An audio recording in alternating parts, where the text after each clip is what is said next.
Welcome to Fierce Fun Feminine and Other F Words. I'm Christine Elizabeth, and I help women unstuck themselves. Today's episode is all about fitness. Did you ever think you would still be at this point where you're unsatisfied with your fitness? Or maybe you're in a fitness rut.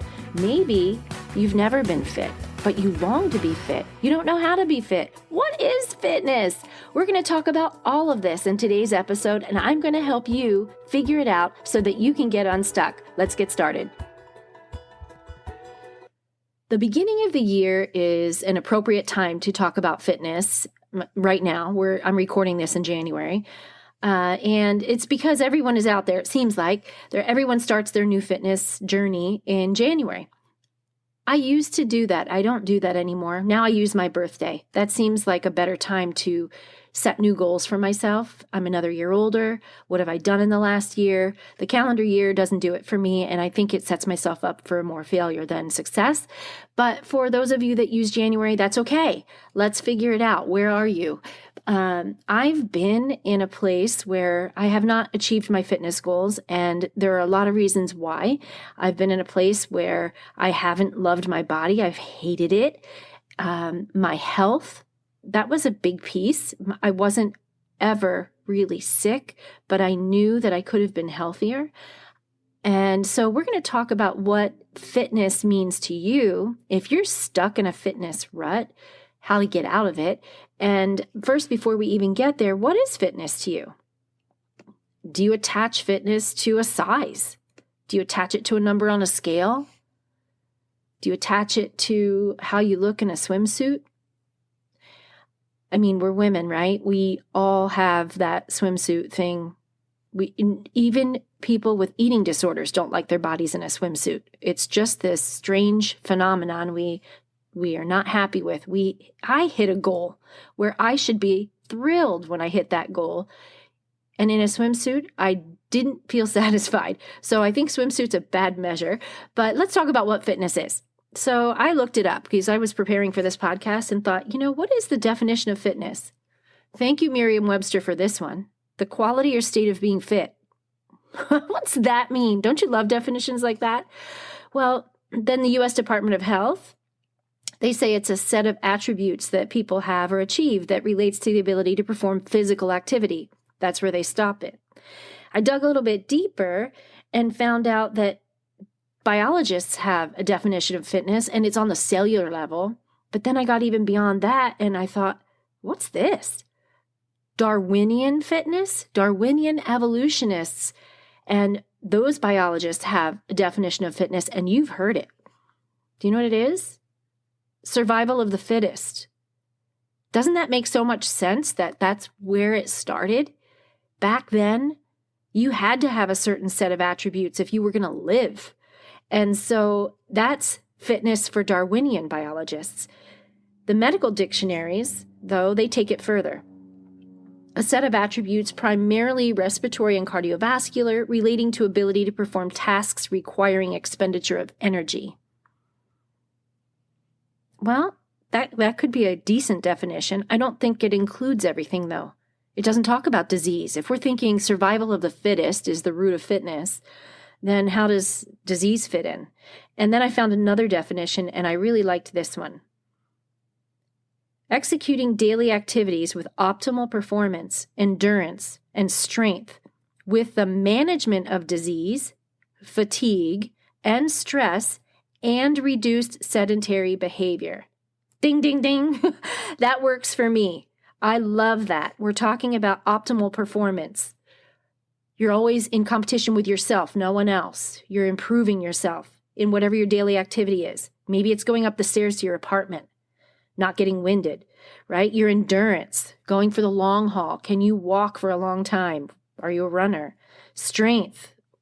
We can go a lot of places in different direction, but this also includes the management of disease, fatigue, and a lot of things play into your fatigue.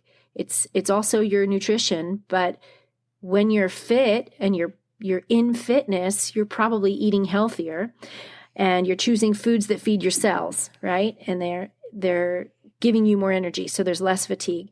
And then stress management was in this definition.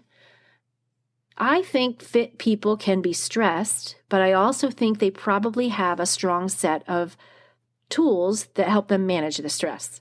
So in a great fitness environment, we're good stress managers. And then this is a big one for me, reduced sedentary behavior. You can't be sedentary and get fit. Now that's a no-brainer, you know that. But there are a lot of people that consume a lot of content about getting fit. And you might be one of them. You read every magazine. You want to get inspiration. You know, that was before social media. I'm dating myself when I say that, but they're still out there. Shape magazine and all of these glossy pages with these beautiful plates of food and exercise ideas. Or you're consuming content like this one. Or you're on social media looking at pictures, trying to get ideas, but you're not doing it. You're still sitting there. You're still sitting. The idea is to consume the content and go do it. So no sedentary behavior. Well, let's talk about what fitness is. If you get in the gym, maybe you hire a personal trainer. I want to hit this one too, because personal trainers may be listening to this. And I've been in that world. I'm friends with personal trainers, and the really well-rounded, solid personal trainers are focused on this, but they're balanced. This one, in today's culture, I feel we've lost a little bit. And a gym definition of fitness, regular activities to improve cardiovascular health, attention to diet, body fat focused. Here's a big one, food restriction, energy and resistance to infection. Not a bad definition, but there are some things in there we need to watch. Food restriction's a big one. I have personal experience with someone very close to me with an eating disorder, and I watched where that went, and it was terrifying. But you know what? Then I had to reflect on my own disordered thinking, and I've restricted food. I have, and it's not a healthy place to be. You don't want to focus on restriction because that just makes you fail. Focusing on restriction makes you fail. Focus on the good things. Fill your life with the good things, and you want less of the things that don't serve you. So we'll talk about that in a few minutes, but I think the gym definition can get a little bit muddy, I guess is the best word, and that's with a big attention to where your body fat percentage is. Now, I'm not going to sit here and tell you that you shouldn't watch your body fat percentage, but don't get obsessed with it, especially for women. And if you haven't had children yet and you get too lean, your body fat percentage does play a role into your fertility, so you need to be careful. Postpartum, like me, my kids are in their 20s. My body fat is higher than I want it to be because I've hit that hormonal point in my life where things change.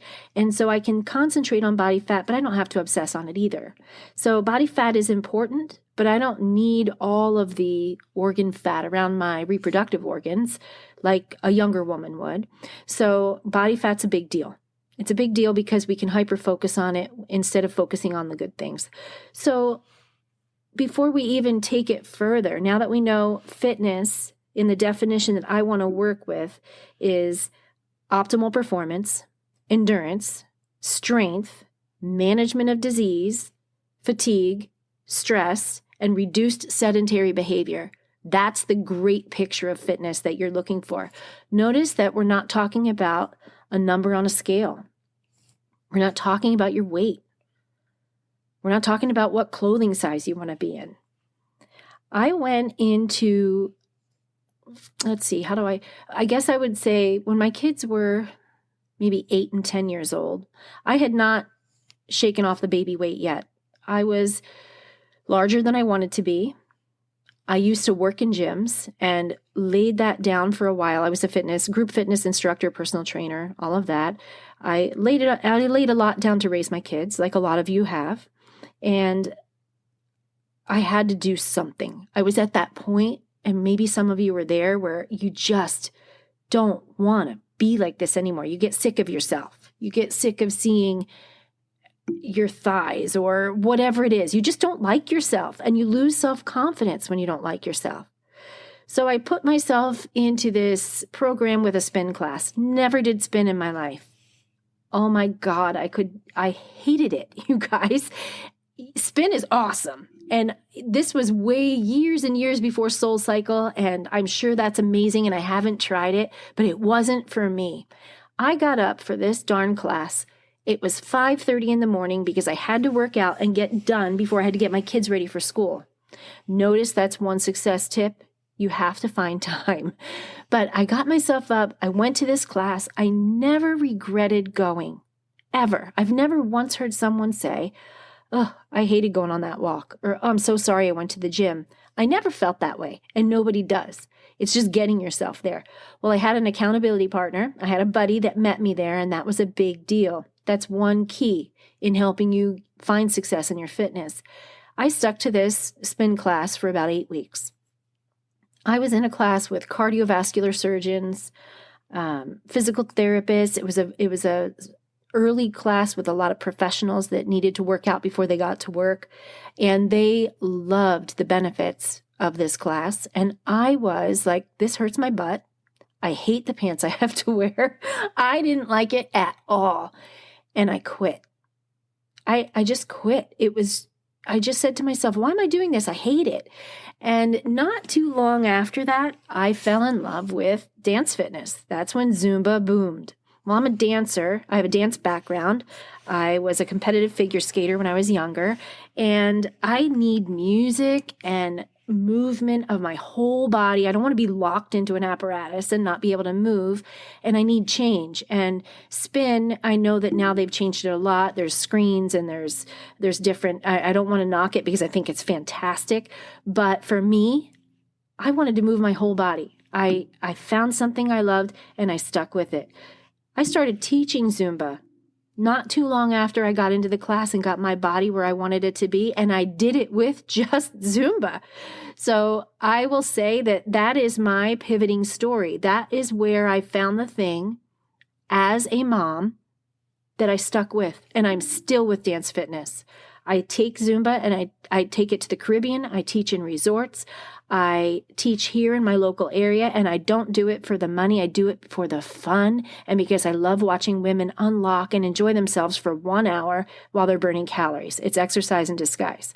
That's how anything fitness that you choose should feel. If you love jumping on a bike and going for a bike ride, do it.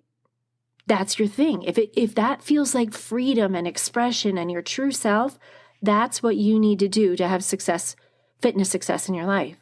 If you are a runner, oh my gosh, I wish I could be a runner. I have recovered knee from surgery. I can do light running, but I could never be a distance runner.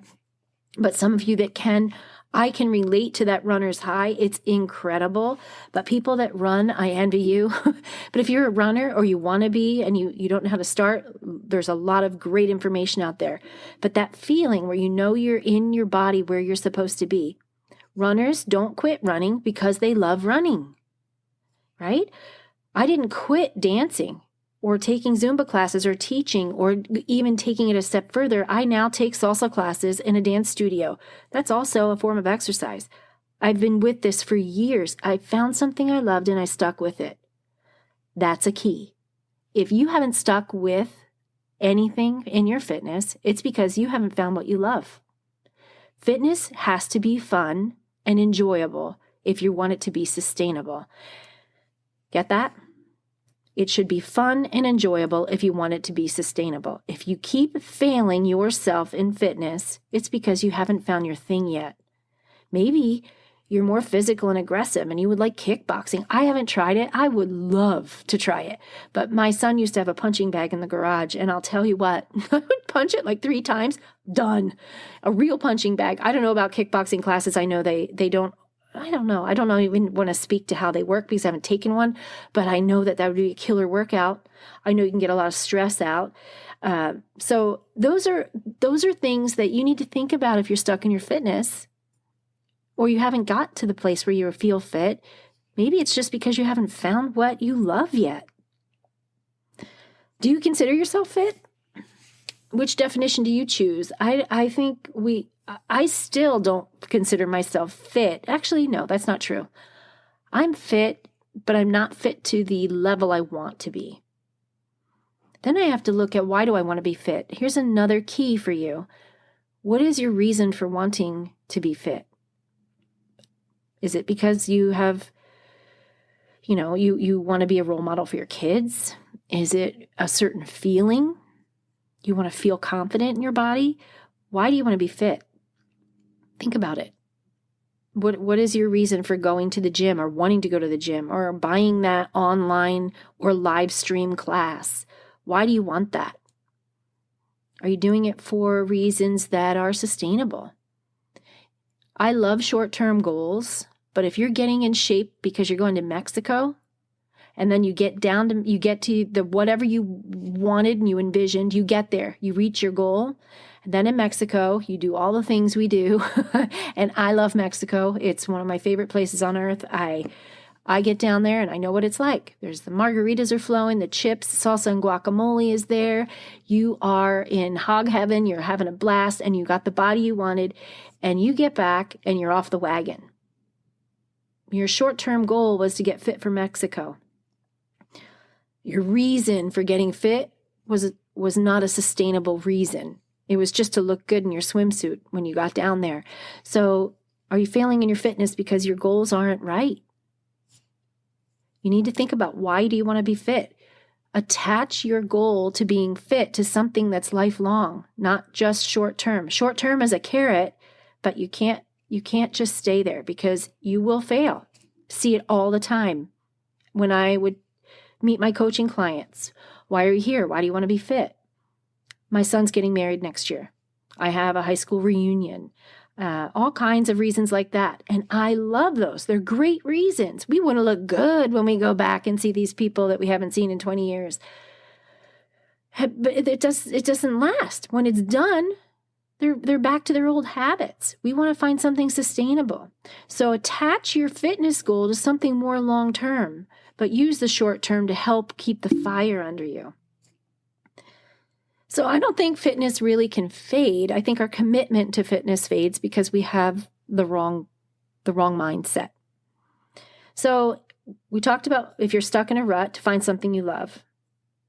If you're wondering if you're fit, let me ask you a couple questions. Do you get winded going upstairs? Do you have shortness of breath doing things that are completely unrelated to disease like asthma? Do your arms get tired carrying groceries? Do you get exhausted bringing a whole bunch of groceries in from your car?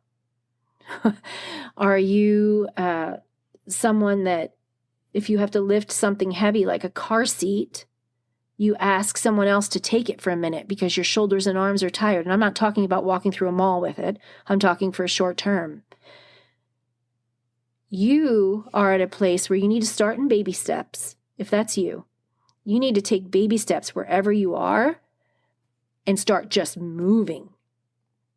You need to set a goal for yourself where you can just start moving and build up to better fitness. You don't have to take a giant action step. You don't have to go out and ride a bike for 90 minutes. You don't have to do those big things. You'll find every reason not to. So start small. I'm a big believer in movement changes our state of mind. I'm not a believer. It's actually a fact. Let's just play wherever you are right now. I don't know if you're in your car, if you're cleaning your house, maybe you're laying in bed, but just take your shoulder and just shoulder pop, like up to your ear, up and down, just your right shoulder, up, down, up, down, up, down. Okay, you doing it? Now let's take your left shoulder and alternate left, right. Do it with me. I'm doing it as I talk to you. Left, right, left, right, left, right, left, right. Your shoulders are moving. Now, take them together, up and down, up and down, up and down. You just created energy doing that. Here's another thing you can do to create energy. Because, a lot of our excuses for not getting fit is we're tired, we don't have energy. Create it. Nothing has energy until it moves. A baseball gets energy when someone throws it. You have to move your body to create energy. How about this? It's so easy. Anybody could do it. This is not a practice to get fit. This is to show you that you can improve how you feel in doing tiny little things. Squeeze your belly button to your spine and release. Pull it in, release. Pull it in, release. Pull it in, release. Do it a couple times. Not hard. Everybody can do it. If you're laying down or sitting down, how about flexing and extending your ankles, your feet? Point your toes, flex your toes. Alternate left and right. Pedal them. You could be in bed doing this. You're creating energy, right? What does this have to do with fitness? When you're tired, you need to keep going and do it anyway. You will feel better. Even if it's just a 5-minute walk, do it. Promise yourself, give it to yourself that you will give this gift to yourself. I'm going to do it. You will feel better. And I'm telling you, when you have progress, you feel happy and you're more committed. When you feel failure, you quit.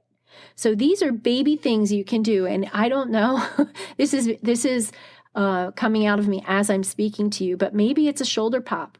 Maybe you're just like, I don't want to go to the gym, and you're going to go, I was listening to this podcast and I just have to move my shoulders and I'll get the energy. Okay, I'm going to go.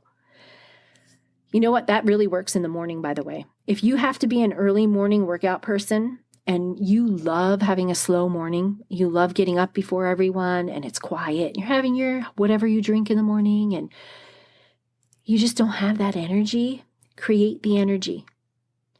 Don't just, if you're not the person that can just throw on your gym shoes and your gym clothes and go, create the energy in yourself. Shoulder pop, move your feet, put on some kind of music that's going to motivate you. Do that for 2 minutes, and I guarantee you, you will get your shoes on and you'll go to the gym, or you'll go take your walk, or you'll go work out in your living room. Those are things that you can do to get started. So if you're an after work person and you're tired, my suggestion, if it's possible, do your workout before you even cook dinner, or do your workout before you allow yourself to get in the door from work. You're tired, you're exhausted, and you don't want to go anywhere. I have been there. I know what that feels like. I used to teach a 7 p.m. Zumba class, and I was amazed and so impressed with the women that would work all day, go home, cook dinner for their family, and then go, okay, bye, I'm going to the gym. Because she could have been so exhausted, and she had every reason to say, I can't do this, I'm too tired. She would drag herself there.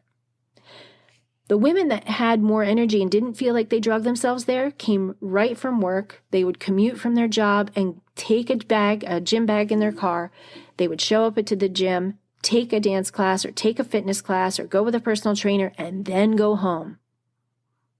Yes, you have responsibilities at home, but what's your first responsibility?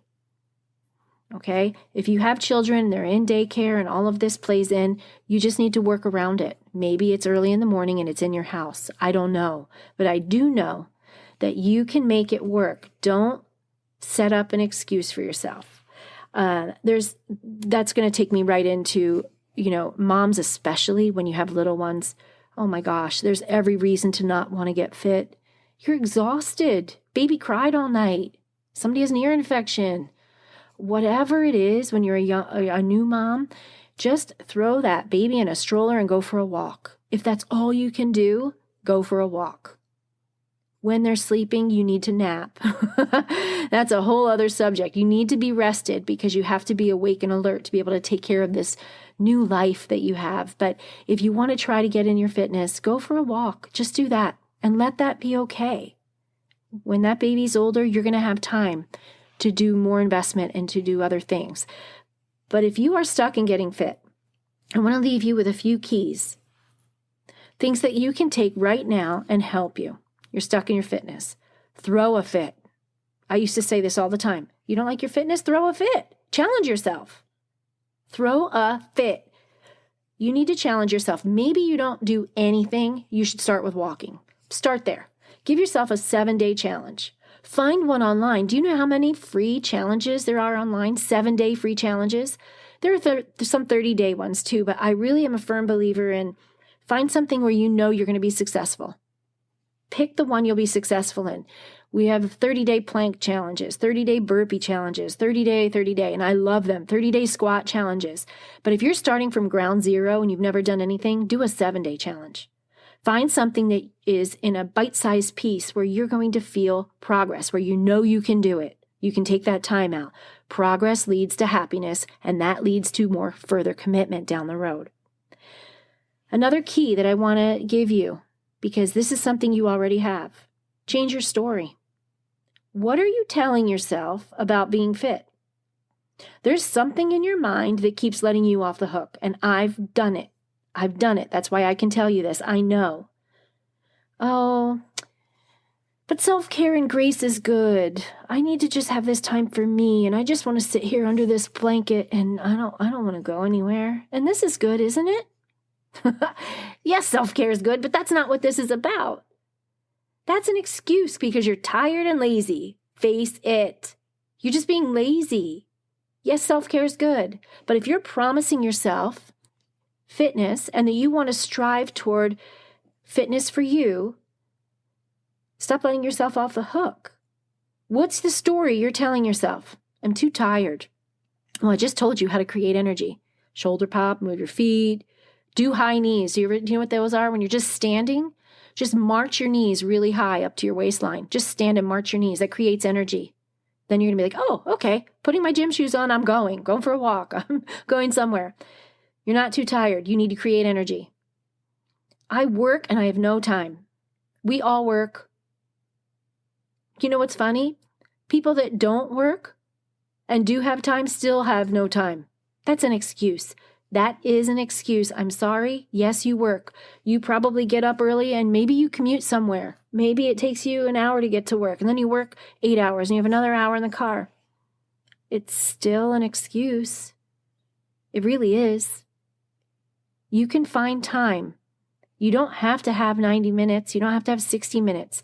You can start with 15 minutes. You can start with 5. Start small. Get there. Stop telling yourself that story. Change the story. Here's another one, especially in a pandemic. Gyms are closed. I've never done anything like this. I don't know what to do. That's an excuse. Change that story. My gym is closed, but there's a lot of people online that are really great at this. They're better at it than me. And I can find it. If I really wanted to, I could find it. Change that story. You are capable.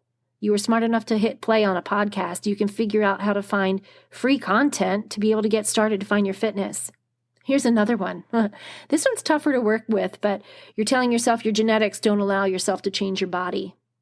Baloney. You do have genetics and they do play a role, but that doesn't mean anything. I have diabetes on both sides of my family. I don't have diabetes. You know why? Because I learned from that and I changed how I eat. I don't eat that's in a way that's going to lead me down the path of being a diabetic. If that's in my genetics, okay, I accept that. So I also know that, if your family is heavier, if you think that's genetics, examine why they're heavier.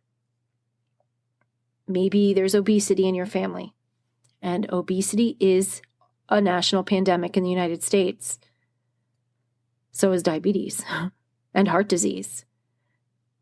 Are they obese because it runs in their genetics, or are they obese because of their lifestyle practices? And I'm not going to say that there are people out there that can't fight obesity because it's in their genetics. But I am going to say a lot of you are using that story as an excuse to let yourself off the hook. The last one I'm going to leave you with, the last story, is this one. I've tried everything. It doesn't work. Lies. I'm calling it out. Girl, you're not going to get away with that. With me, you don't get away with it. Have you really tried everything? Everything? Have you really? And how long did you try it for? It didn't take you 7 days or 30 days to get where you are. And it's not going to take 7 days or 30 days to change. You have to give it time. So you haven't tried everything. I used to get this with my coaching clients all the time. They were the yo-yo dieters and they would be gym hoppers where they would go from one gym to the other because one gym didn't serve their needs like the other one. Well, they all basically offer the same thing. The problem was in their tenacity to stick with it. You didn't try everything. Be honest with yourself. Stop telling that story. Start changing the story that you tell yourself. You know what? I guess I want to help you flip that story. I have tried a lot of things. Some of them I didn't enjoy. Others I just got sidetracked and didn't stick with it. This time, I'm going to find something I love and I'm going to give it a chance and I'm going to stick with it. Isn't that what you would tell your best friend? Wouldn't you say to your best friend, you can do this. You got this. You encourage her, right? What are you telling yourself? Think about that. You have to be your own best friend. And you have to also have cheerleaders. You need someone for sure that's going to cheer you on. But there are times when there is nobody. You're on your own. And there's times where you don't want to share because it feels too personal. That's where you have to start cheering for yourself and talk to yourself like your best friend. And if you are struggling in fitness, you're stuck in fitness, the only person that can change it is you. So your keys that you're going to take away, they're things that you have in you. You can do it right now. Throw a fit. Challenge yourself. Find a challenge. 7-day challenge, 30-day challenge, whatever it is, just do it. Do it. I want to hear about it. The second key you're going to do is change your story. Change the thing that you're telling yourself. Too tired, work too much, genetics, all of those things. Change the story. Let's do this. Let's work on our fitness. Let's improve it. I'm with you. I am your number one fan and your biggest cheerleader, and I know it's possible.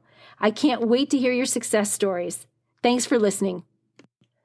By listening to this podcast, you agree not to use the information as medical advice to treat any medical condition for yourself or others. Consult your own physician for any medical issues that you may be having. If you found this information helpful, awesome. I'm hoping so. If you think it would help someone else, feel free to share it. And in the meantime, hit the subscribe button so that you get notifications next time we upload a new episode. And for now, let's have a fierce, fun, feminine, fit, and fabulous day. Talk soon.